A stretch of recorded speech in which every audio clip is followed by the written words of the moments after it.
25 करोड़ आबादी वाले यूपी के मुख्यमंत्री योगी आदित्यनाथ, जिनके बढ़ते ग्राफ और रफ्तार पर फुल स्टॉप लगा पाना अब किसी के बस में नहीं है। आज योगी सिर्फ एक प्रदेश के मुख्यमंत्री ही नहीं है, गोरक्षनाथ मंदिर के मुख्य महंत हैं, नाथ संप्रदाय के मुखिया हैं। 28 राज्यों के 28 मुख्यमंत्रियों से योगी की तुलना करना अपने आप को बेवकूफ बनाने जैसा है, क्योंकि योगी के टक्कर में कोई नहीं है। चुनावी समर में जो लोग योगी को बाबा बुलडोजर और भगवाधारी योगी कहकर चिढ़ाते थे, आज उन्हीं लोगों को यूपी की जनता ने न सिर्फ सिरे से नकार दिया, बल्कि योगी जो हैं, उन्हें उस रूप में भी अपनाया। कर्म और धर्म, इन दोनों के प्रति योगी की वफादारी हर क्षण देखने को मिलती है। लॉ एंड ऑर्डर में कड़क, धर्म की जगह पर सबसे सॉफ्ट, माफियाओं के लिए बुलडोजर, अपराधियों के लिए एनकाउंटर, काम कराने में सबसे तेज, करप्शन के लिए जीरो टॉलरेंस। आज की डेट में अगर ये सब चीजें योगी की यूएसपी है, तो वही नवरात्र आते ही सीएम हाउस की बजाय अपने मठ में रहते हैं। विजयदशमी तक गद्दे को छोड़कर तख्त पर सोते हैं। शक्ति के 9 दिनों के महोत्सव में धर्म पथ पर चलते हैं। रामनवमी में जहां कन्या के रूप में शक्ति को पूजते हुए दिखते हैं, तो वहीं विजयदशमी के मौके पर बतौर दंडाधिकारी जब इनकी शोभा यात्रा निकलती है, तो किसी राजा से कम नहीं लगते हैं। अपनी इन्हीं खूबियों के चलते आज योगी हर किसी के चहेते हैं। हाल ही में एक बार फिर योगी ने अपने सनातनी होने का सबसे बड़ा सबूत दिया है। गोरखपुर चिड़ियाघर से एक ऐसी तस्वीर सामने आई है जो ये बताती है कि जीव जंतुओं की सेवा ही हिंदू सनातन धर्म की असल खूबसूरती है। हिंदू सनातन धर्म दुनिया का इकलौता ऐसा धर्म है जो इंसान को कुदरत से जोड़ता है।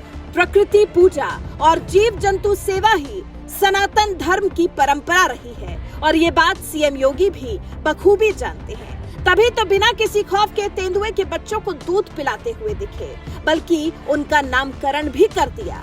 बीते दिन गोरखपुर चिड़ियाघर में मुख्यमंत्री योगी आदित्यनाथ तेंदुए के 2 शावकों को दूध पिलाते दिखे। इस दौरान रामचरितमानस की पंक्तियों का हवाला देते हुए योगी आदित्यनाथ ने कहा, कौन हितैषी है और कौन हानि पहुंचाने वाला, पशुओं में इसका स्पंदन होता है। वन्य जीवों के बगैर ये प्रकृति कितनी अधूरी है, और इस प्रकृति के बगैर इंसान का कोई अस्तित्व नहीं है।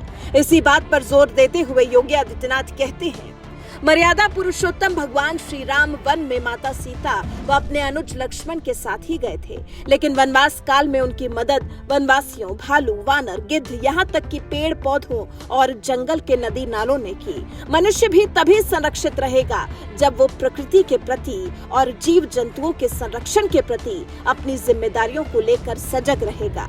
योगी का तेंदुए के बच्चे को दूध पिलाना लोगों के लिए किसी अजूबे से कम नहीं है। सोशल मीडिया पर इसकी तस्वीरें छाई हुई हैं, लेकिन जिस स्नेह के साथ योगी आदित्यनाथ ने तेंदुए के बच्चे को पकड़ा, अपनी गोद में रखकर उसे दूध पिलाने की कोशिश की, ये दर्शाता है कि प्रकृति प्रेमी योगी हर जीव में ईश्वर का रूप देखते हैं। पशु सेवा को अपना धर्म समझते हैं। वो ये जानते हैं कि हमारे सनातन धर्म में वनस्पतियों, जीव जंतुओं के महत्व को समान रूप से स्वीकार किया है। शास्त्र भी पर्यावरण को बचाने के लिए प्रकृति से प्रेम करने की सीख देते हैं। सनातन धर्म में प्रकृति को पूजनीय माना गया है।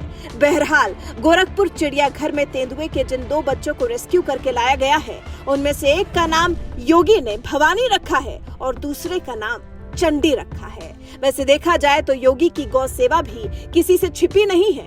कहते हैं प्रशासनिक कार्यों में योगी चाहे कितने ही व्यस्त हो, दिन में एक बार मंदिर की गौशाला में जरूर जाते हैं। गायों को चारा खिलाने से लेकर उनकी देखरेख की तमाम व्यवस्थाओं का जायजा लेते हैं।